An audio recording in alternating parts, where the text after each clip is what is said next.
आज election department UT Ladakh की तरफ से दो नोटिफिकेशंस इशू किए, SO52 एंड SO53। तो SO53 के माध्यम से जो हमारा 5th LSDC कारगिल का जनरल इलेक्शन के डेट्स अनाउंस हुए, तो वो डेट्स के बारे में मैं आज आपके माध्यम से इन जनरल पब्लिक को मैं बताना चाहूँगा। तो मॉडल कोड ऑफ कंडक्ट आज से ही विद इमीडिएट इफेक्ट लागू हो रहा है। तो उसके लिए डिटेल इंस्ट्रक्शंस हमारे ऑफिस की तरफ से आज इशू हो जाएगी। उसमें कोई पब्लिक रैली के लिए, यूज़ ऑफ व्हीकल्स के लिए और भी जो भी डिटेल्स एक मॉडल कोड ऑफ कंडक्ट में प्रोविजंस होती है, वो सारे डिस्ट्रिक्ट मजिस्ट्रेट कारगिल के ऑफिस से आज इशू की जाएगी। जो नॉमिनेशन की प्रोसेस है वो 16 अगस्त से स्टार्ट हो रही है और last date of making nomination 23 अगस्त है। डेट ऑफ स्क्रूटिनी जो नॉमिनेशन जो भी आएंगे उसका 24 अगस्त फिक्स किया गया है and last date of withdrawal of candidates 26 अगस्त है। एंड जो हमारा LSDC कारगिल का पोलिंग डे होगा जो इलेक्शन का, वो 10th ऑफ सितंबर है। तो उसके लिए टाइमिंग भी फिक्स किया गया है 8 AM to 4 PM and date of counting 14 सितंबर 2023। ये प्रोसेस है और ओवरऑल जो भी प्रोसेस इलेक्शन का होगा वो 20 सितंबर तक ख़त्म करने का लास्ट डेट है। तो जैसे नोटिफिकेशन में बताया गया कि जैसे नोटिफिकेशन पब्लिश हो गया, अभी 4:15 बजे आ गया, हमें रिसीव हो गया था, उसके साथ ही मॉडल कोड ऑफ कंडक्ट भी लागू किया गया और जैसे मैंने बताया कि एक डिटेल ऑर्डर अभी इमीडिएटली इशू किए जा रहे हैं। तो ये आने वाले इलेक्शन के लिए जो भी प्रिपरेशन किए गए उसके बारे में मैं थोड़ा बताना चाहूँगा कि पिछले 15-20 दिनों में हमारे जितने भी काउंसिल के लिए पोलिंग स्टेशंस हैं उनका भी हमने डिटेल रिव्यू किया, कहाँ पे कौन सी चीज़ों की कमी है और क्या करने की ज़रूरत है। जो एश्योर मिनिमम फैसिलिटीज़ होता है पोलिंग स्टेशन में जो होनी चाहिए, जैसे ड्रिंकिंग वाटर, इलेक्ट्रिसिटी, रैम्प की प्रोविज़न हो, कमरे की जो कंडीशन है वो एक ठीक ठाक होनी चाहिए, वो सारी चीज़ों का रिव्यू किया गया और उसके लिए डायरेक्शन इशू किए गए कि जब पोलिंग डे पे जो हमारे वोटर्स और जो इलेक्शन हमारा स्टाफ होगा उनको किसी तरह की कोई तकलीफ़ नहीं होने जाए और इनको एक जो प्रोसेस पूरा स्मूथली चल पाए पोलिंग डे पे। और उसके साथ साथ पोलिंग स्टेशन का एक डिस्ट्रिक्ट पुलिस की तरफ से सिक्योरिटी एनालिसिस भी किया जाता है, जो रेगुलर प्रोसेस है वो भी हमने किया है। और एक 24/7 डिप्टी कमिश्नर कारगिल के ऑफिस में इलेक्शन कंट्रोल रूम भी इस्टेब्लिश किया गया है। उसके साथ जो इलेक्शन में डिफरेंट प्रोसेसेस होते हैं या काम होते हैं, जैसे MCC हो गया, इलेक्शन मटेरियल का प्रोसेस हो गया, ट्रांसपोर्ट प्लान हो गया, कम्युनिकेशन प्लान हो गया, सिक्योरिटी अरेंजमेंट हो गया, उसके लिए अलग अलग नोडल ऑफिसर्स भी अपॉइंट किए गए। वो ऑर्डर भी इशू किया गया है, पहले ही ऑर्डर इशू हुआ।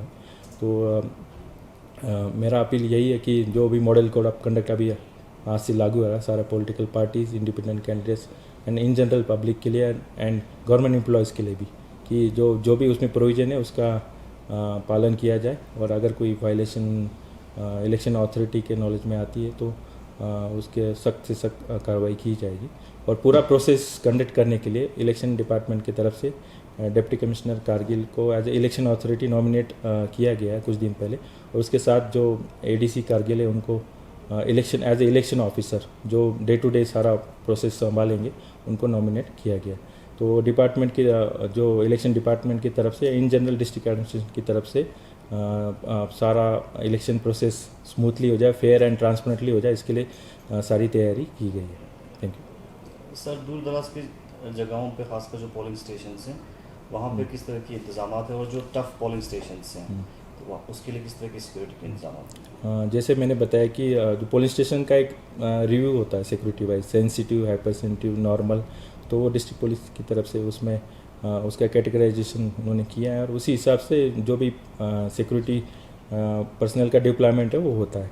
और बाकी जो दूर दराज इलाके में पुलिस स्टेशन का आपने बात किया, तो हमने जैसे झंस्कार हमारा इलाका है और भी जो दूर दराज इलाके में कुछ इश्यूज़ रहते पुलिस स्टेशन के फैसिलिटीज़ के बारे में, तो उसके लिए हमने डिटेल में जैसे मैंने बताया कि मीटिंग की है और डायरेक्शन ऑलरेडी इशू किए गए कि पुलिस स्टेशन में सारी फैसिलिटीज़ हो जाए ताकि हमारे जितने भी वोटर एंड इलेक्शन स्टाफ है उनको कोई तकलीफ ना हो और इलेक्शन प्रोसेस स्मूथली कंडक्ट किया जाए। वोटिंग ईवीएम के थ्रू होगा या पहले जो ब्लड हाँ, जैसे बताया कि इलेक्शन जो वोटिंग ईवीएम के थ्रू होगा।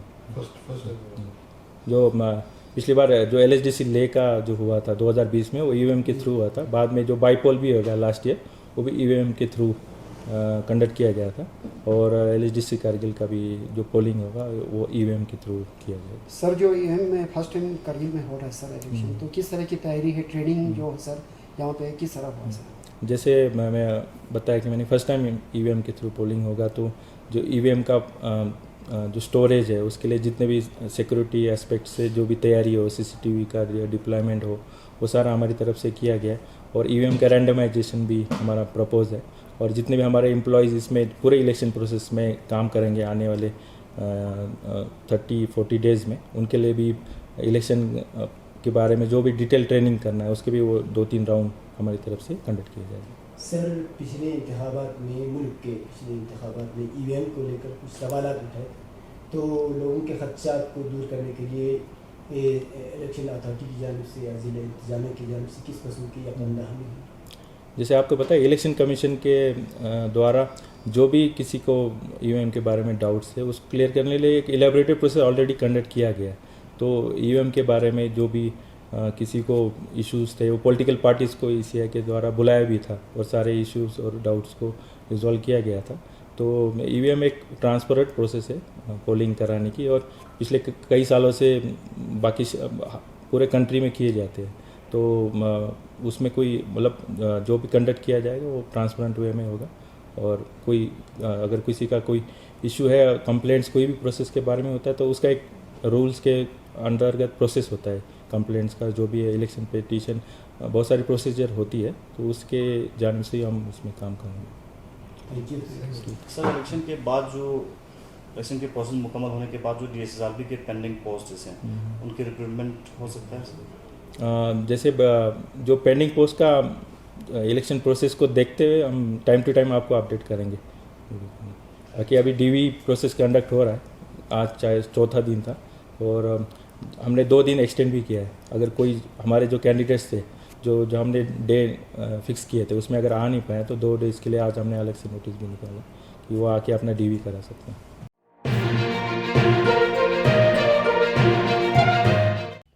मकामी, कौमी और बैनुल-अक़वामी ख़बरों से बाखबर रहने के लिए चैनल को लाइक, शेयर और सब्सक्राइब करें। साथ ही बेल आइकन दबाना न भूलें।